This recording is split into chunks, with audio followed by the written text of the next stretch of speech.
If you're a service-based business owner that needs to convert leads into sales through a conversation, typically what happens at the start is you have some kind of makeshift customer relationship management system. Maybe it's just a folder in your email inbox. Maybe it's a Google Sheet. Maybe you write it up on a whiteboard. A lot of like car sales people and stuff do that. However, at scale, those systems start to break and you need to automate more of those systems. And so what I'm going to talk about in this video is how to build out your CRM system, some different CRM suggestions that we have, and also just like what you need to be automating. The members in our With You program, we send them our snapshot for our most successful CRM systems, landing pages, nurture sequences, automations, and things like that. There'll be a link to the same tool that we use below, but obviously all of our templates and stuff are reserved for our With You members, but if you want to check out and apply for With You, there's probably a link in the description. I'm assuming Sophie put it there. I make it clear in the With You program that the members in our With You program don't need to use High Level, which is the system that we use. As long as they follow the principles correctly, what platform they do the clicking and typing in doesn't particularly matter too much. So what I'm going to cover on the whiteboard today is some of the automations that you'll be building, why they'll be important, and then you'll be able to automate some of that stuff yourself. Now, the first thing that we need to consider before building out our CRM system is the destination. The destination for a service-based business owner is a conversation. That conversation is, at a certain percentage anyway, going to convert to a sale or sales, hopefully. If this is the conversation, we need to figure out where they started from. Where they started from is a click. Probably saw you on Meta, so Facebook or Instagram, or they searched for you on Google and you popped up for the right keyword. Then they're being sent to a landing page. It also might be a sequence of landing pages. For example, if you're a two-step funnel, which is someone that needs to book in like a strategy session or a discovery call or something like that, it might be one landing page going to a second landing page with a booking widget. That goes into the calendar, and then a certain percentage of those people, hopefully north of 70%, are rocking up to that conversation, right? Every single one of these arrows after this one is a certain percentage of people will just drop off. So for example, a certain percentage of the people that do step 1 but not step 2 will leak out here, right? And a certain percentage of people that book a call but don't get the conversation will leak out here. And so there's two critical points here. There's more later as well, by the way, but there's two critical points here to improve the booking rate so that more of the people that you have paid to click to go to your landing page and your final book. Then there's things that you can do to the people that have booked a call to make sure that more of them show up to have that conversation. Because like I say in advertising, it's all just, there's no binary yes or no, did this work, did this not work? There's just to what degree did it work? And it's measured with dollars, but also mainly percentages. How can we make all of these percentages go up? And so that's what we're going to cover in this video. The first one that I want to cover is for people that did step 1, so maybe they started their application, but they didn't book a call. Now, when it comes to nurture systems, most people, particularly business owners, only set up nurture sequences for the customer end, i.e. texting the customer, texting the or emailing the lead. What they don't do though, and I barely ever see anyone do this, is nurture the sales team or front desk so that they know a lead happened. So one of the things that I get our systems to do straight away is lead notifications. That's the first thing that happens. So for example, in my text message, if I just want to keep a finger on the pulse of how many leads we're getting that day, I have the conversation muted because it's like hundreds a day, but I will get a text every single time someone starts a With You application. And so I can just scroll through my phone at the end of the day and go, okay, cool, this looks like the same, like consistent flow of leads, things like that, right? The other reason why I do text instead of emails is one, I don't want my email inbox like filled to the brim with lead notifications. But secondly, it's actually lowered resistance, because if I get a lead and I get like an email and it just says, hey, you got a new lead and the name's Brandon. Well, if I want to check out Brandon, I've got to open my emails, see all the other emails, click the link, or there's probably not even a link, then I've got to open up the CRM system, I've got to wait for it to load, I've got to go to the pipeline, and then I've got to search for Brandon, right? There's just like a lot of clicking and typing there, and all of that resistance at scale and over time is just going to get too annoying for me. So what I do instead is I just do SMS notifications, because then I can just open my phone and I also get it to send through all the custom fields. So it'll be name, mobile, and then everything that we know about them. So if I wanted to contact that lead, I can just tap their phone number. I don't actually, just to be clear as well, I don't actually do this with our With You funnel applications just because our booking rate's so high that I don't need to bother, I don't have other to do. But let's say, for example, it was something that I wanted to like be on the ball with. So for example, when we recruit sales reps, I want to recruit sales reps really, really quickly. And so I just send through every single lead that comes through. I just check all of them, I go, yep, and then I'll call that person, right? So that's an instance where it would be useful. So if you're dealing with like lower lead flow, maybe your booking rate isn't as high as ours anyway, you could set up lead notifications to call the people that did step 1 but not step 2. The second thing that you want to happen when someone does step 1 but not step 2 is update the CRM. So most people just like have all of their leads cluttered in just like an email inbox. You don't know where they are in the sales process. And so what you want is some kind of visual representation. You've probably seen like High Level or HubSpot, like their pipeline features.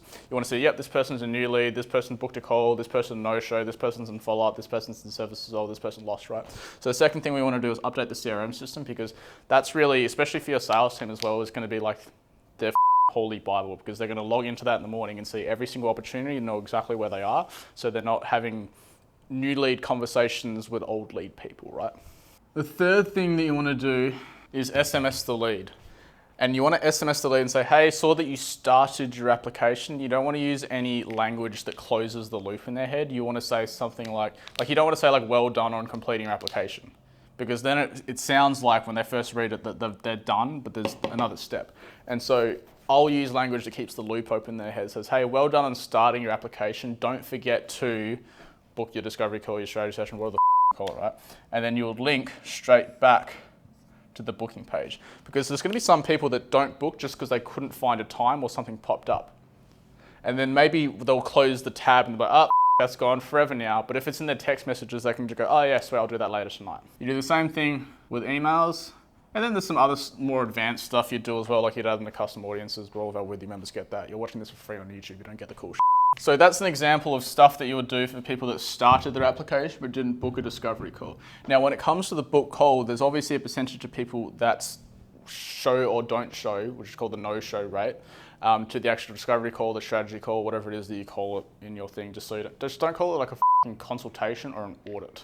Like those are two, you've heard me teach like red brain, green brain before in previous videos. It's two, like audit. What do you think of when I say audit? You think Australian Taxation Office. Do you have a positive affiliation with the Australian Taxation Office? No, they send you BAS statements every quarter, or is it monthly now? I don't know, don't get me started on it. So what we want to do anyway here is increase the percentage of people that did book a call and actually show to the call. Now there's a couple, I think I've mentioned in previous videos, there's a couple key things you want to do to improve the show rate from a strategy level. Firstly, you want to have an exciting meeting agenda. So rather, like so many of you have your email reminder saying, hey, you have a call booked with me at Thursday, 12 p.m. Don't forget. Hey, don't forget about that call tomorrow. Hey, and like again, everything will work to a degree, but when you want to like fight for tiny percentages, because these percentages matter at scale, right?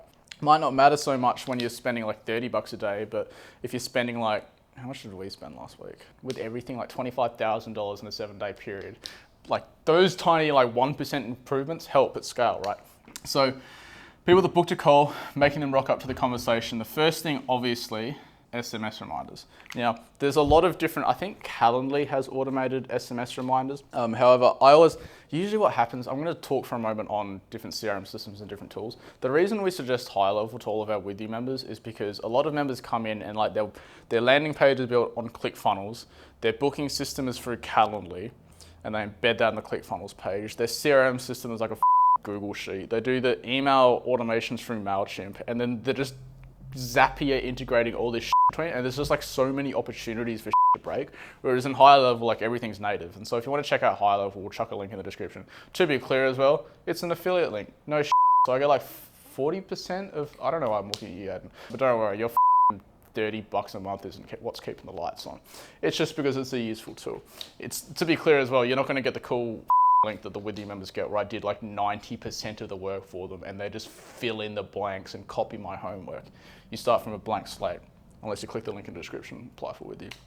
But anyway, you send them an SMS. There's certain stuff you can do in the SMS to actually get them to like commit to coming and things like that as well. And then you'd have a sequence of reminder emails. So obviously you have the confirmation email, and like I said, you want to have an exciting meeting agenda. You don't want to say, hey, make sure you have like Zoom downloaded and I'll meet you there. You want to be like, hey, bring this, bring this, bring this. We're going to talk about this, this, and this. And at the end of this, you're going to talk about this, this, and this, stuff like that, right? And then also, like I've talked about this in previous videos, where if you have your customer's head and you have, like someone just saw you on an Instagram ad yesterday, You want to take all the stuff that's, or at least as much, looks like a halo. You want to take as much of the stuff that's in your customer's head and just start injecting it into this person's head so that this person looks more like that person, right? And so some of the things that this person knows that this person doesn't know is, how does the program work?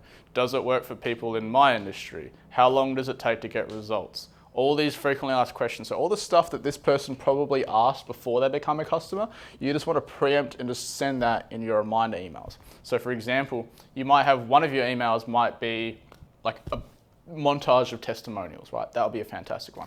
Second one might be like, if you really wanted to, like let's say for example, when someone does step one, you have like what industry they're in the application survey. You could set up rules on high level that says, okay, if they're in the fitness and health industry, just send them fitness and health testimonials.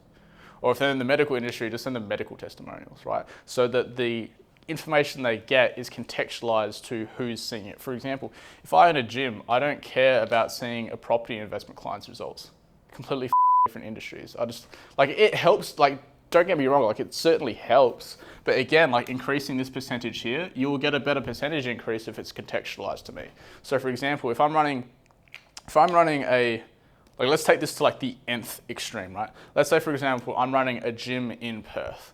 A fantastic email sequence would be, here's a gym owner from South Perth that did really well. Here's some YouTube videos that are specific to the fitness industry. Here's Brandon on a podcast with Reese Livingstone, who's like one of the biggest business mentors for the fitness and health space. All those things, like they're coming into the call like, man, Brandon's the man when it comes to lead generation for fitness and health. And yeah, right, you should see some of the testimonials. We got the last Melbourne workshop. Someone got 100 leads in like 7 days. You'd be out of your goddamn mind to not enroll them with you. It's the most unfair advantage.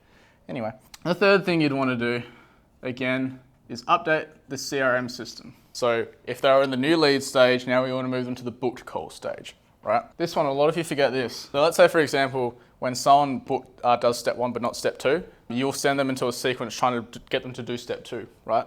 Well, if they do step two, we want to just remove them from the step one sequence. Otherwise, they'll be like, the already booked a call, why are you trying to get me to book a call so much, right? So that's another thing that you want to do there as well. One thing that helps dramatically for your show rate as well is the 10-minute reminder text. So 10 minutes before the call, you would send 10 or 15 minutes, doesn't really matter too much. You would send a text to the lead saying, hey, see you in 10 minutes, Zoom link should be in your emails. We actually had a member in the With You program. We were doing the workshop in Melbourne last 2 weeks ago. And he actually said, as I was teaching obviously more advanced stuff than this, he actually said, yeah, I just wanted to say like adding that like tripled the like amount of like showed people that actually rocked up to the appointments. Conrad? I just want to say thank you, because when I went through your funnel, I was amazed that I could book a call at like 7 or 8 p.m. We've got a setter in Bali. Yeah. So we extended our availability out to 9 p.m. Melbourne time. Yep. We've been booking 3 to 5 extra calls. Oh, really? Every week. That's fucking sick. Yeah. So thank you. Oh, no worries. Yeah. So if you only take one thing away from this video, it's that doing this will probably, like it did for this person, triple your show rate, because your show rate is probably like 25% or something like that, right? But they said that theirs tripled. And then when you triple your lead flow and you triple your sales, you can take that money and you can spend it on With You, so you can get the most unfair advantage ever. There's a link in the description. Best of luck.